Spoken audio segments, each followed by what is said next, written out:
क्या आप जानते हैं आज जो हम आज़ादी की हवा में सांस लेते हैं, इसके पीछे कितनी कुर्बानियाँ छुपी हैं? लाखों लोगों ने अपनी जान दी, हजारों ने जेलें काटी और करोड़ों लोगों ने संघर्ष किया, तभी जाकर 15 अगस्त 1947 को भारत आज़ाद हुआ। लेकिन सवाल ये है, भारत गुलाम कैसे बना और फिर आज़ाद कैसे हुआ? आज हम आपको पूरी कहानी बताएंगे, शुरुआत से लेकर आज़ादी तक, वो भी आसान और दिल को छू जाने वाले तरीके में। 1600 में अंग्रेज भारत आए, लेकिन वो शासक बनकर नहीं बल्कि व्यापारी बनकर आए थे। उन्होंने ईस्ट इंडिया कंपनी बनाई और भारत में व्यापार शुरू किया। धीरे धीरे उन्होंने भारतीय राजाओं के बीच फूट डालना शुरू किया और फिर चालाकी से एक एक करके राज्यों पर कब्जा करना शुरू कर दिया। 1757 का प्लासी का युद्ध, यही वो मोड़ था जहां से अंग्रेजों का भारत पर राज शुरू हुआ। इसके बाद अंग्रेजों ने भारत की संपत्ति लूटनी शुरू कर दी, किसानों पर भारी टैक्स लगाए और भारतीयों के साथ भेदभाव करना शुरू किया। 1857 में भारत में पहली बार अंग्रेजों के खिलाफ बड़ी बगावत हुई। इसे पहली स्वतंत्रता संग्राम कहा जाता है। मंगल पांडे,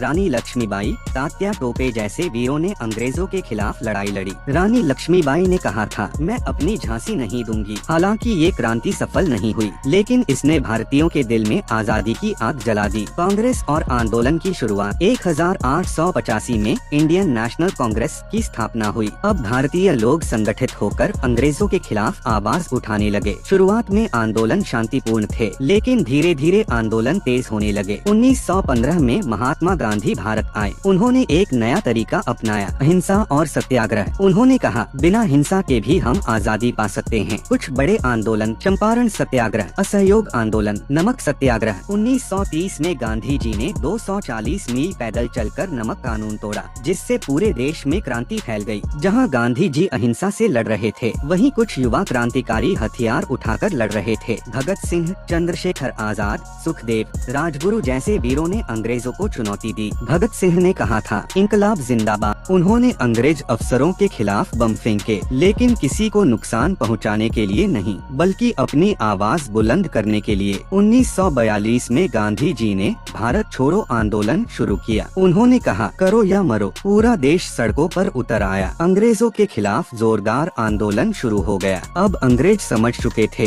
कि भारत पर ज्यादा समय तक राज करना मुश्किल है। आखिरकार 15 अगस्त 1947 को भारत आजाद हुआ, लेकिन आजादी के साथ एक दर्दनाक घटना भी हुई। भारत का विभाजन। भारत और पाकिस्तान दो देश बन गए। लाखों लोग अपने घर छोड़ने पर मजबूर हो गए और हजारों लोग इस हिंसा में मारे गए। आज हम आजाद हैं, लेकिन ये आजादी हमें यूं ही नहीं मिली। इसके पीछे लाखों बलिदान हैं और अनगिनत कहानियां हैं। तो अगली बार जब आप तिरंगा लहराएं, तो उन वीरों को जरूर याद करें, जिनकी वजह से आज हम आजाद हैं। जय हिंद। अगर आपको ये वीडियो पसंद आए तो लाइक, शेयर और सब्सक्राइब जरूर करें, ताकि हम और ऐसी इंस्पायरिंग स्टोरीज आपके लिए लाते रहें।